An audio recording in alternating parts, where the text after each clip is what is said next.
Hey, it's Phil Bruce here, and today's video, the idea and the concept actually came up from my gym session this morning. So, when I was doing some weights, I was doing a move, and when I was doing the move, which was for the back, I put the weights down, but I slammed them a bit too hard, and I ended up cutting my thumb. You probably can't see it now, or you can. But yeah, I cut my thumb and it was bleeding, it was horrible. And for some reason, I had a panic attack, right? So I was there, went to obviously wash my hand, then got to the car. And I had a right on panic attack. So my heart racing, I felt dizzy, faint, felt horrible, had to kind of sit down, then lie down, take big deep breaths. Didn't feel like I was in control of my body. And then after a few minutes, kind of like the adrenaline, all that stuff kind of went, I laughed it off and then just carried on with my gym session after. And that kind of made me think about today's video and the concept of it, and that is the fact that we've always got things to improve at and always got things to improve on and get better at. So in that case, for me, with the panic attacks, it's kind of getting that understanding as to why I had a panic attack, why I got worried about the fact that I just got a cut by my thumb. Why did my body do that? What was my mind saying to me? What were the signals? What were the messages? And what did I do to get out of that state and recover and get back into it? So for me, if I'm looking at that, I'm analysing it. For me, I think setting off the whole thing with the panic attack with two things. I don't naturally like the sight, and sometimes even the word it's said, but I don't like the sight of blood, especially when there's quite a bit of it, and there was a bit dripping down by the thumb. And it was also with the skin, how it then came off and it cut off. So I think it was two things in one. So I think it was the bleeding and also the cut from the skin that has then sent my mind into that kind of shock and that worrying state, thinking, what's happening to me? Am I okay? Is it something to be concerned about? And then before I could communicate that with my mind, I then had the panic attack. My heart started really beating, feeling faint, reeling and feeling dizzy. And that happened for a few minutes before my mind's then being more rational and calmed it down, and the adrenaline's gone to realise that actually it isn't that dangerous, it isn't that serious, it's not life-threatening, it's only something little, and I managed to calm down and get composed. And it's kind of having that understanding of it, having the kind of acceptance as well of understanding that for me, I have my kind of, should we say, fears or worries or those things that I'm not brilliant at. So I now know that, I've known for years that I'm not brilliant with the sight of blood. And it's kind of them thinking it wasn't just the blood, it was the fact the skin came as well. And it's something, if I'm honest, I hadn't thought of before, because it doesn't really tend to happen like that way. It's either the bleeding or the skin just peeling off. But the fact of both together has kind of shocked me.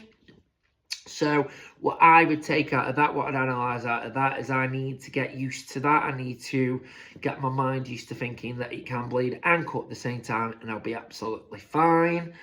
It's then also a takeout from it is trying to get your brain as rational as possible and trying to calm yourself down.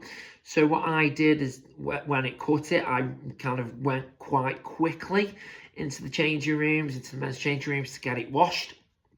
What I probably should have done is slowed my movements down, so that by slowing my breathing down, because I held my breath as well.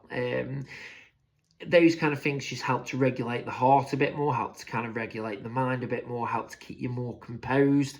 And by just doing things slower and more controlled, you're keeping it in control of your state, rather than what I did where I went a bit too quickly and I was rushing and panicking.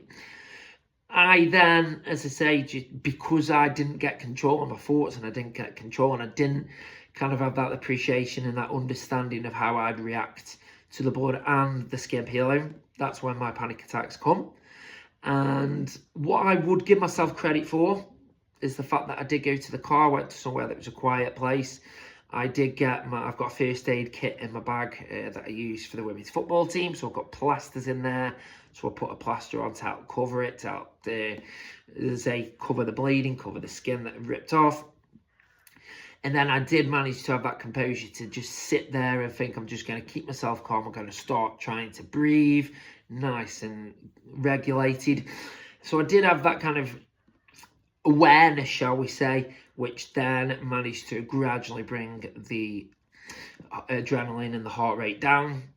But again, it's probably something I should have done with more control rather than kind of running to the car. Again, it's just walking, composed control.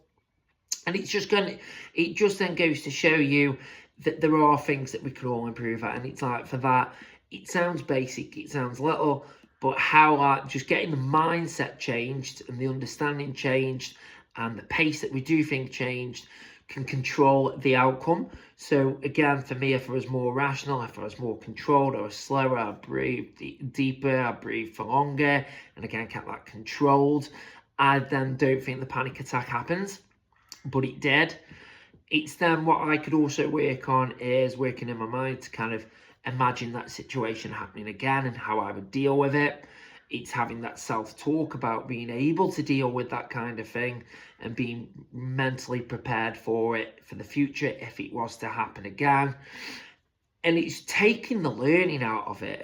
And when things like that happen, and it is, you can say, a weakness or something that you're not perfect at, it is using it as a chance and an opportunity to learn. So I've taken that. As embarrassing as I felt to myself, no one else noticed, but I felt it to myself. And as frustrated as I did, the fact that I let myself have a panic attack, it is great now taking that understanding and having it as a learning curve and thinking that there is work still to do for me. There is work that I can do on myself still to, again, try to limit or hopefully totally make sure that situation doesn't happen again. And I just wanted to kind of show that everyone has got the vulnerable sides. Everyone has got the sides to improve on. It's owning that, and it's taking control, and it's taking that ownership, and it's thinking about what things we can improve on, and then taking actions to improve on it. So I just thought that would be a nice little video just to talk about something that happened in reality, in real life for me today. And again, what we can learn from it, how we can navigate ourselves from it, and how we can deal better with it in the future, just with a real life scenario. So I hope you found this little video useful. Hope you're doing well as always. I do really enjoy doing these videos and communicating to you and trying to help however I can. As always, if there's anything you want me to talk about, please let me know, and enjoy the rest of your week and weekend. Have a good smile on your face. Until the next video, take care and bye for now.